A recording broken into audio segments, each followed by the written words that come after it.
मित्रो नमस्कार, मी गणेश घाडगे आणि तुम्ही पाहतात माझा मराठी यूट्यूब चॅनल कसा आहे विषय।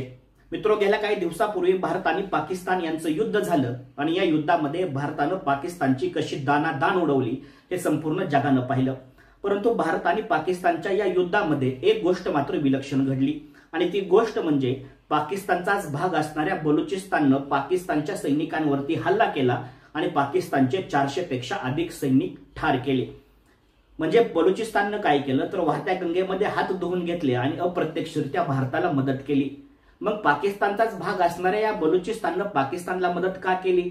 बलुचिस्तानच्या बलोच लोकांमध्ये पाकिस्तानच्या सैन्याविषयी एवढा राग का आहे? त्यांच्यामध्ये क्रांतिकारीची भावना कुठून आली? असे असंख्य प्रश्न तुमच्या मनामध्ये उभे राहिले असतील। तर याच प्रश्नांच्या उत्तरांची चर्चा आपण आजच्या या व्हिडिओमध्ये करणार आहोत। तर मित्रांनो, पहिल्यांदा जाणून घेऊया की बलुचिस्तानचा इतिहास नक्की काय आहे। आता आपल्या सगळ्यांना माहित आहे की 1947 साली भारताची फाळणी झाली आणि भारताची फाळणी झाल्यानंतर बलुचिस्तानच्या नेत्यांजवळ 3 पर्याय होते। पर्याय नंबर 1 भारतात राहायचा, पर्याय नंबर 2 पाकिस्तानात राहायचा आणि पर्याय नंबर 3 स्वतःचं स्वतंत्र असं राहायचं। बलुचिस्तानच्या नेत्यांनी तिसरा पर्याय निवडला आणि बलुचिस्तान स्वतःचं स्वतंत्र असं राहायला लागलं। थोड्या दिवस बलुचिस्तान स्वतंत्र राहिलं, पण थोड्या दिवसानंतर बलुचिस्तानच्या नेत्यांना वाटायला लागलं की आपण भारताचा भाग व्हायला पाहिजे। परंतु त्याच वेळेस पाकिस्ताननं 1948 साली बलुचिस्तानवरती हल्ला केला आणि बलुचिस्तानच्या लोकांची इच्छा नसताना सुद्धा या बलुचिस्तानला स्वतःच्या देशामध्ये समाविष्ट करून घेतलं। त्यानंतर पाकिस्ताननं या बलुचिस्तानच्या बलोच लोकांवरती अतिशय अन्याय आणि अत्याचार केले। अन्याय अत्याचार म्हणजे काय केलं तर साध्या सुविधा, ज्याला आपण अन्न, वस्त्र, निवारा, आरोग्य, शिक्षण यांसारख्या सुविधा म्हणतो, या सुविधांपासून त्यांना वंचित ठेवण्याचं काम केलं। म्हणजे एकीकडे काय झालं तर बलुचिस्तानच्या बलोच लोकांना पाकिस्तानमध्ये राहायची कोणतीही इच्छा नव्हती, तरी सुद्धा पाकिस्ताननं बळजबरी पाकिस्तानमध्ये त्यांना सामावून करून घेतलं। आणि दुसरी गोष्ट म्हणजे एकीकडे पाकिस्तानच्या आर्मीनं, पाकिस्तानच्या लोकांनी बलोच लोकांवरती मोठ्या प्रमाणावरती अन्याय आणि अत्याचार केलं। आणि त्यामुळे काय झालं तर बलुचिस्तानच्या बलोच लोकांमध्ये पाकिस्तानविषयी आणि पाकिस्तानच्या आर्मीविषयी एक प्रचंड मोठा असंतोष निर्माण झाला, प्रचंड मोठा राग निर्माण झाला। आणि तो राग हा 1948 पासून तो आजपर्यंत जसाचा तसा आहे। 1948 नंतर कित्येक क्रांतिकारी आंदोलनं उभा केली बलुचिस्तानच्या लोकांनी, परंतु त्याचा काही सुद्धा फायदा झाला नाही। मग पाकिस्तानच्या विरोधात लढण्यासाठी, पाकिस्तानच्या आर्मीच्या विरोधात लढण्यासाठी आपलीही एखादी आर्मी पाहिजे, म्हणून बलुचिस्ताननं स्वतःची स्वतंत्र अशी आर्मी उभा केली। त्याचं नाव आहे BLA, म्हणजेच बलुचिस्तान लिबरेशन आर्मी। तसेच आणखी एक संघटना उभी केली, त्याचं नाव आहे लष्कर-ए-बलुचिस्तान।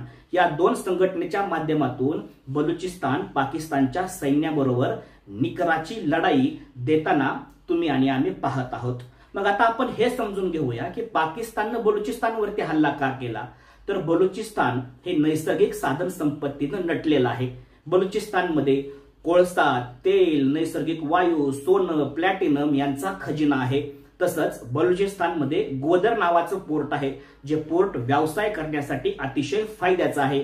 तसेच बलुचिस्तान हा अफगाणिस्तान आणि इराण यांना जोडणारा प्रदेश असल्यामुळं व्यवसाय करण्यासाठी पाकिस्तानच्या दृष्टीनं हा प्रदेश अतिशय महत्वाचा होता। पाकिस्तानच्या एकूण क्षेत्रफळापैकी 44% क्षेत्रफळ हे फक्त आणि फक्त बलुचिस्तानचं आहे। आणि या सगळ्या हावरट भावनेतून या सगळ्या गोष्टी आम्हाला हव्या आहेत, या हावरट भावनेतून पाकिस्ताननं बलुचिस्तानवरती हल्ला केला आणि बलुचिस्तान लोकांची इच्छा नसताना सुद्धा बलुचिस्तानला स्वतःमध्ये समाविष्ट करून घेतलं। आता आपण हे समजून घेऊया की बलुचिस्तानच्या बलोच लोकांमध्ये पाकिस्तानच्या विरोधात लढण्याची एवढी ऊर्जा, उर्मी आणि क्रांतिकारी उठाव करण्याची ताकद कुठून आली। तर मित्रांनो, ऐकल्यानंतर तुम्हाला आश्चर्य वाटेल की बलुचिस्तानमध्ये लाखो मराठे राहतात। होय, हे तुम्ही खरं ऐकलंय, बलुचिस्तानमध्ये लाखो मराठे राहतात। मग हे मराठे बलुचिस्तानमध्ये गेले कसे? तर आता ते आपण समजून घेऊया। आपल्या सगळ्यांना माहित आहे की 1761 साली पानिपतचं युद्ध घडलं आणि या पानिपतचं युद्ध लढण्यासाठी अहमद शाह अब्दाली अफगाणिस्तानवरून भारतात आला होता। मराठ्यांचा दारुण पराभव झाला आणि अहमद शाह अब्दालीनं लाखो मराठ्यांना जायबंदी केलं, लाखो मराठ्यांना पकडलं। त्यातल्या काही मराठ्यांनी स्वतःला वाचवण्याचा प्रयत्न केला, ते वाचले आणि ते हरियाणामध्ये स्थायिक झाले आणि ते मराठे आज रोड मराठा म्हणून ओळखू लागले। त्यानंतर जे मराठे स्वतःला वाचवू शकले नाहीत अशा मराठ्यांना अहमद शाह अब्दालीनं जबरदस्तीने जायबंदी केलं आणि गुलाम बनवून त्यांना तो अफगाणिस्तानकडे घेऊन चालला। अफगाणिस्तानकडे जात असताना, भारतातून अफगाणिस्तानकडे जात असताना मध्ये लागलं त्याला बलुचिस्तान। बलुचिस्तानमध्ये गेल्याच्या नंतर अहमद शाह अब्दालीच्या जवळचा अन्नसाठा संपला। तसेच वाळवंटी प्रदेश असल्यामुळे चालून चालून हे मराठी गुलाम थकून गेले होते आणि त्यातले काही गुलाम हे मरून सुद्धा गेले होते। त्यामुळे अब्दालीनं निर्णय घेतला की हे सगळे गुलाम मला अफगाणिस्तानला घेऊन जाण्यापेक्षा हे सगळे गुलाम मी हे बलुचिस्तानमध्येच ठेवतो। आणि त्यामुळे या अब्दालीनं यातले लाखो मराठे जे गुलाम करून नेले होते त्या सगळ्या मराठ्यांना बलुचिस्तानचा राजाला बक्षीस म्हणून देऊ केलं। आणि मित्रांनो, त्यावेळेसपासून आजपर्यंत हे मराठे बलुचिस्तानमध्येच राहतात। पुढे बलुचिस्तानच्या राजानं या मराठ्यांचं धर्मांतर केलं, त्यांना मुस्लिम केलं आणि मुस्लिम केल्यानंतर या मराठ्यांची दोन गटात विभागणी केली, एक बुकटी मराठा आणि दोन साहू मराठा। बुकटी मराठा म्हणजे लढाऊ मराठा, लढणारा मराठा, आणि साहू मराठा म्हणजे शेतकरी मराठा, शेती करणारा मराठा। मित्रांनो, ऐकल्यानंतर आश्चर्य वाटेल, या साहू मराठ्यांनी वाळवंटामध्ये शेती पिकवली, आपल्या अंगातल्या कलागुणांनी बलुचिस्तानला सुजलाम सुफलाम बनवण्याचं काम केलं आणि उत्तमरित्या शेती करण्याचं आजही काम हे साहू मराठे बलुचिस्तानमध्ये करतात। आणि हे बुकटी मराठे जे लढाऊ आहेत हेच मराठे आज पाकिस्तानच्या विरोधामध्ये मोठ्या निकरेने लढत आहेत। मगाशी सांगितल्याप्रमाणे BLA मध्ये आणि लष्करे बलुचिस्तानमध्ये जी लोक आहेत, जे सैनिक आहेत, त्यातलं कित्येक सैनिक हे मराठे आहेत। हे सांगितल्यानंतर तुम्हाला आश्चर्य वाटेल, पण मित्रांनो ही गोष्ट खरी आहे।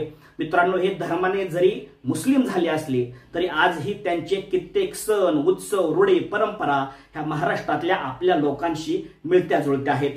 उदाहरणच सांगायचं झालं तर आपण आईला आई म्हणतो, आजही बलुचिस्तानमध्ये आईला आईच म्हटलं जातं। आपण बापाला बाप म्हणतो, आजही बलुचिस्तानमध्ये बापाला बापच म्हटलं जातं। आज आपण लग्नामध्ये हळद लावतो, नववधू घरी आल्यानंतर माप ओलांडून घरामध्ये येते। या दोन्ही प्रथा आजही बलुचिस्तानमध्ये सामावलेल्या आहेत, चाललेल्या आहेत।